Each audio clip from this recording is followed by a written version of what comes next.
Hello and welcome to Module 1.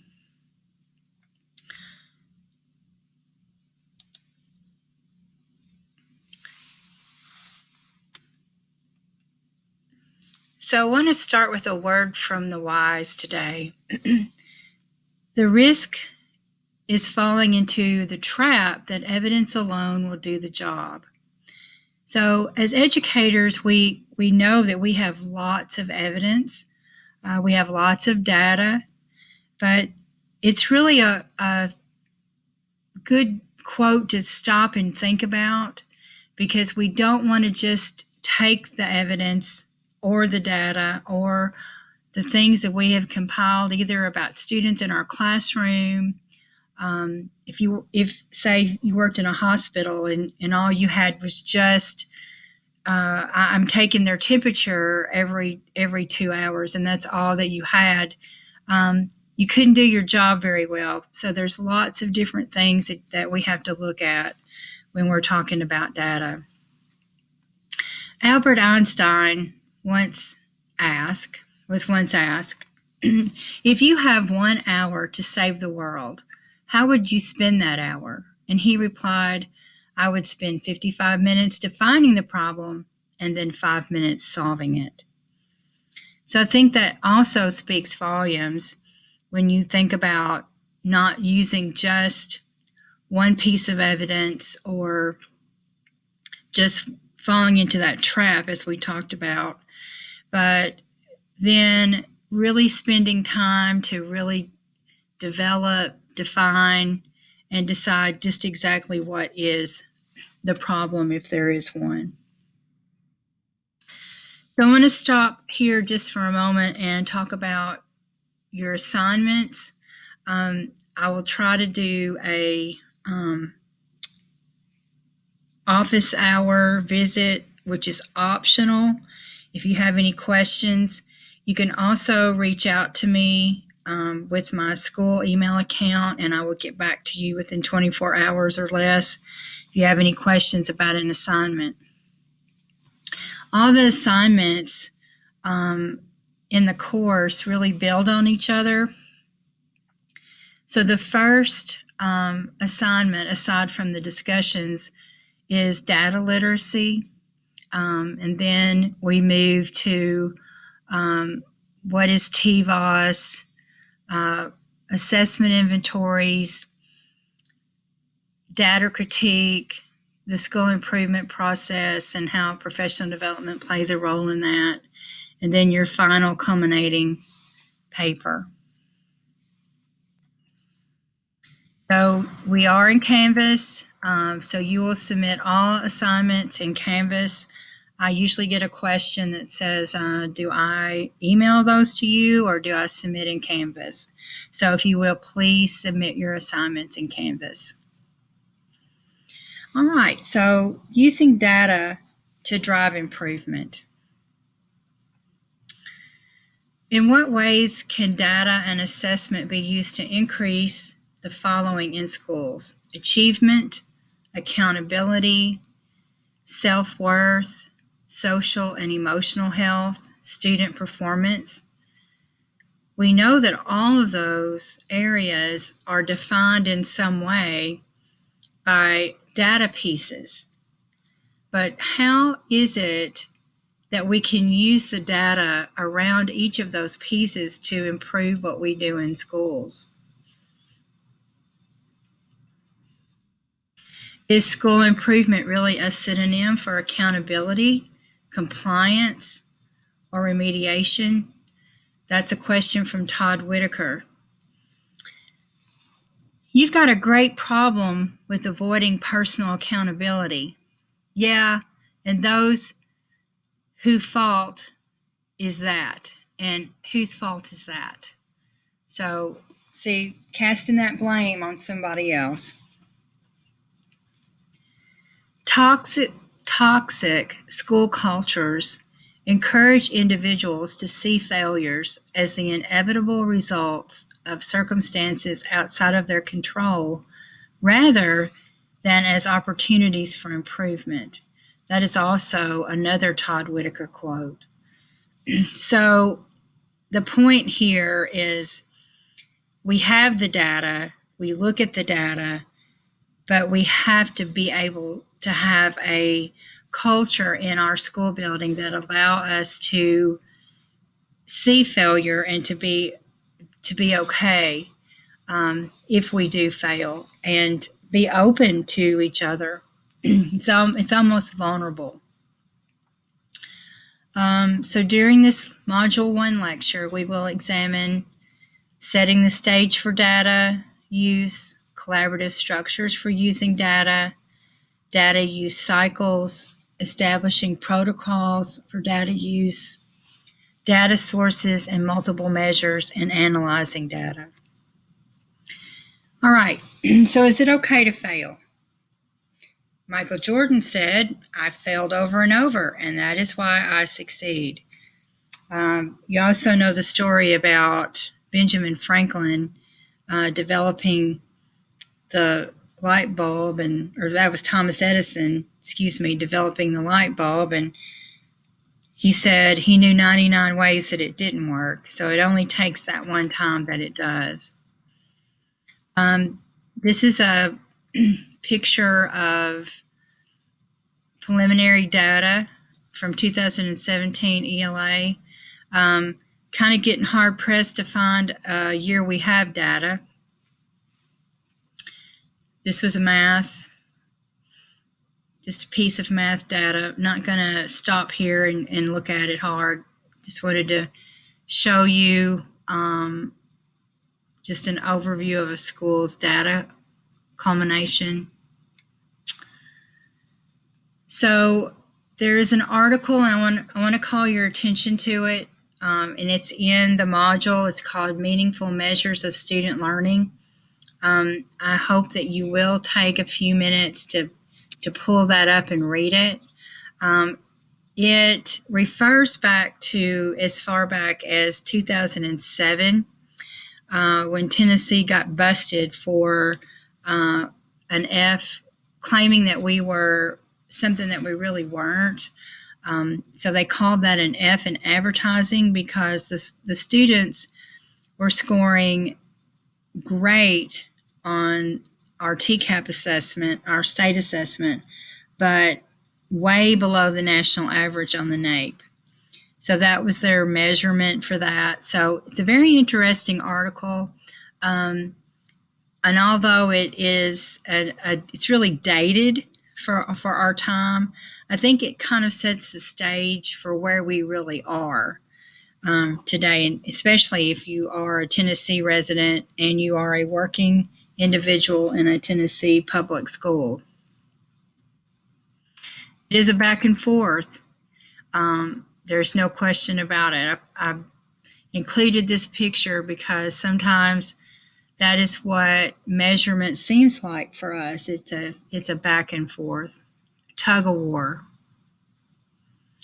So hopefully some takeaways that you can take from the article will be the purpose for change.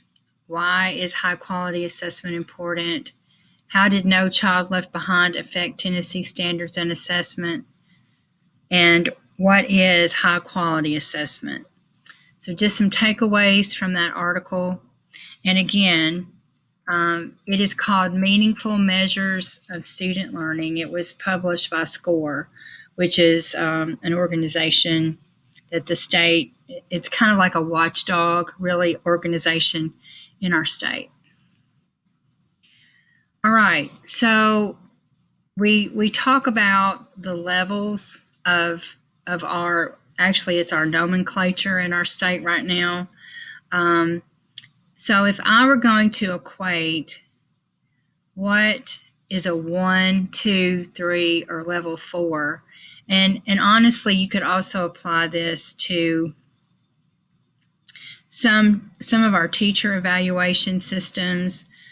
We use TEAM in our district. Some other districts do not use TEAM, but we are leveled. And so what do those things mean? So if I'm a level 1, it means that, of course, the state calls that a below. That's not meeting the standard. So you're riding a bike, but you're using training wheels. So I'm on my bike, but I can't ride it by myself. So a level 2 is approaching. I'm progressing toward the standard, toward the mastery of the standard. I'm pedaling well, I'm staying upright, and as long as someone is holding on and giving me a little push, I'm good. I'm great. But I'm approaching because I can't do it on my own. Then level 3 is meeting the standard. So congratulations, you are successfully riding a bike by yourself. So you're on track. You have met the standard. You can do it by yourself. So in our state, this is not what all states do, but in our state, we have another level, and it's the mastery level. So when we get reports in the state of Tennessee, they usually look at our proficiency rate as a level 3 and 4, and they clump those two areas together. And it's a good thing because we don't have a lot of children who exceed the standards, and that's what the level 4 is. So, wow. You not only can ride your bike on your own, but you can pop a wheelie, jump ramps, and perform other bike stunts. So that means that you are actually a master. And it took, I know in our district when they first came out with that nomenclature, it took us just a minute to get our head wrapped around what the nomenclature meant. But for our proficiency, just know that, and you may be well versed in data, but just so you everybody understands what we're looking at different times in the class. If we're looking at data from a school, we can see that level 3 and 4 is the proficiency, and they clump those two together. All right, so now we've talked about why we are where we are from the SCORE article, kind of set the stage for data can be toxic if we let it. But we don't want that. We don't want to look at just one piece of data. We don't want to just fall into the trap that, oh, we have this, and now that's what all we need is our data. Doesn't really work like that. So I think most districts use DeFore's model for improvement. There's lots of different models out there. The model in our text, data-wise, is actually a really good one, and we're going to go over some more of it at a later time. But just want to call your attention to the major focus in the DeFore improvement model, and that is a shift in our work, a shift in our focus, looking at the big data picture, understanding what a mission, vision, values, and goals mean for a school district, and then learning by doing. And that's the work of the PLC. And then the DeFore model also spends a good bit of time making sure that everybody's on the same page with terminology, that glossary piece, and that's real important. So here we see the cycle. We have the data, we use strategies and ideas, and then we implement that. We analyze it, we apply it to new knowledge, and then we start all over again. So it's a focus on the learning. It has that collaboration piece, has an action piece, and then it's a continuation. It's cyclical, and it keeps moving. So what is an improvement cycle? When is the improvement cycle used? Who uses an improvement cycle? And where does the analysis and planning occur? Well, you can have an improvement cycle in any venue of life. You can do it in ministry. If you are a doctor, obviously this is geared toward more education focus, but you can have an improvement cycle in anything. How you run your home. So when is the improvement cycle used? Well, it's used when you see a need.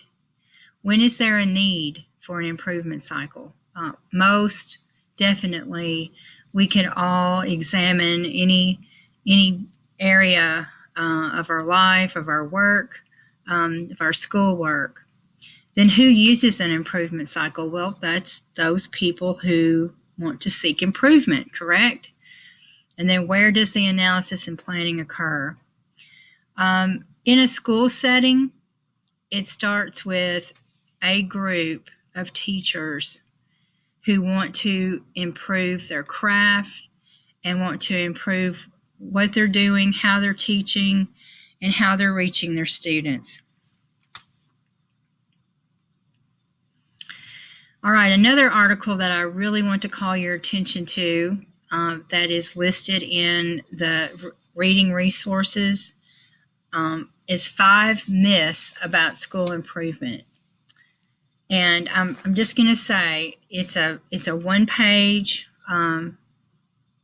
article, but it's really good. Might be 2 pages, but it's really good because one of the myths, and this comes from outside the education world, is that teachers do not want to be held accountable.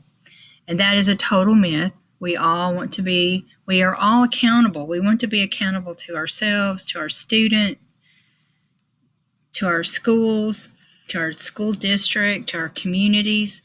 So that is a myth. And I just want you to read through those because they're pretty good. I mean, it sets the stage of maybe how people on the outside think of educators.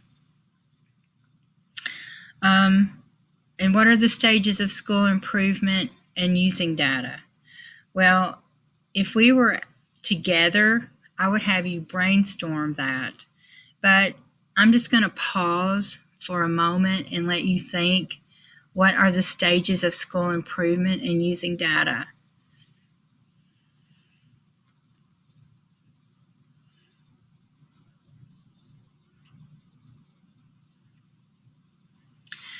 All right, so the stages of using data, you begin with inquiry. You identify objectives and define questions. What do we need to know? You determine what types of data are needed to answer the questions, how the data will be collected, and who will be responsible for collection. You collect and disaggregate the data, determine how the data will be summarized, analyzed, and interpreted. Determine with what audiences the data will be shared and the appropriate presentations. Then provide a framework for the data dialogue, design appropriate solutions, and an action plan. So I highlighted number 6 in a kind of a red color because it's real important as a school leader that you have that data dialogue. I took part in instructional focus meetings at one of our elementary schools this month, and actually it was very good conversation. As their curriculum supervisor, I could see some areas where I could step in and help. So it really does take a team. It takes a village. And having those data dialogue conversations is really critical to help teachers see where they are, what they need to focus on, and maybe from a district perspective, what can be done to help provide additional support. So making data an ongoing cycle of instructional improvement. I mean, that is a mouthful of words, but what you're actually doing is what educators have always done.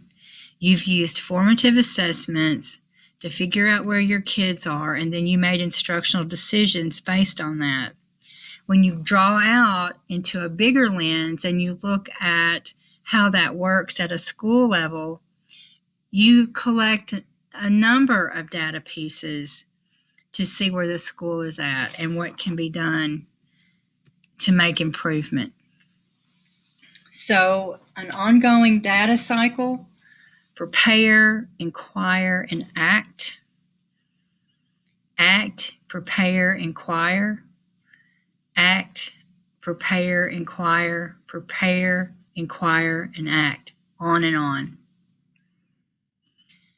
So 3 big data tips is to start small, but think big. And repetition helps, so get through the cycle several times each year. Be audacious, keep your vision in mind, and boldly move forward. And then know that it is okay to fail. So the continuous improvement cycle. What is it? What is a data picture? What does team have to do with it? Is it important to have a mission and vision statement, goals, measurable goals, SMART goals? So absolutely, yes. That is all part of the bigger picture of what a continuous improvement cycle entails. And I've got the question, what does team have to do with it? Well, I'm not talking about the team evaluation rubric. I'm talking about an actual working team. That could be a team of teachers. That could be a collective of teachers, a collective of stakeholders, anybody that constitutes what would be determined as a group of people that work together to solve a problem is what I define here as a team. So another word from the wise: data needs to be embedded in a collaborative improvement process, that the process itself needs constant attention and the work will never be finished. Absolutely. It's always going to be in a cycle. And I'm gonna emphasize here the word collaborative, because you're going to watch a video that I have posted up in the assignment section. It's also in the module, 2 different places, of John Hattie. And he's presenting his research, one of his many research areas on what moves schools. So I want you to pay attention to his video, because when he gets finished presenting his data, you're going to understand why I paused on the word collaborative. So protocols to support data use. School leadership team review and revising the action plan, school improvement plan, meeting protocols. So who are they and how is that done? Assessment writing, meeting, protocol. Who is that? How is it done? Data analysis meeting protocol. Again, who does that involve and how is it done? Lesson planning meeting protocol. Who does that involve and how is it done?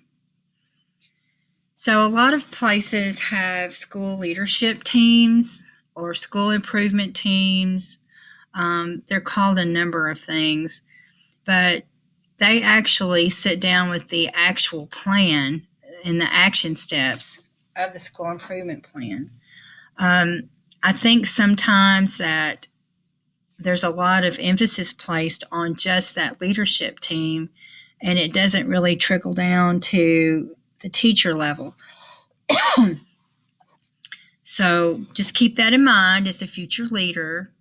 How will you keep your teachers involved, all your teachers involved, as a stakeholder in the planning process? So much data, so little time. What is the focus? What is the data going to tell you? What is it that you're looking for? What do you need to know? How can the data help you, and where is that data found?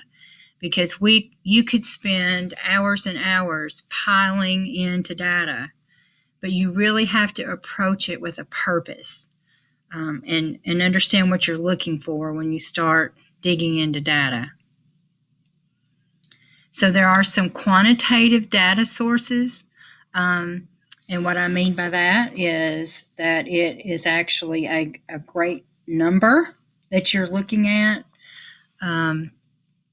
AYP, which has been on hold for a minute. I think our AMOs this year are what they would have been last testing cycle. TVAS, disaggregated data, goal summaries, LEA and school report cards, school district benchmark tests, universal screeners, teacher data. And then there's qualitative data sources, anecdotal records, student work samples, student writing samples, and written expression. That's should be from your RTI folks. So I'm going to wrap it up here. It's the end of this lecture. It's kind of hard to sit and listen to someone just ramble on, but just know that if you have any questions, I'm here to help you and support you. And next time for Module 2, we'll start digging in a little deeper into data.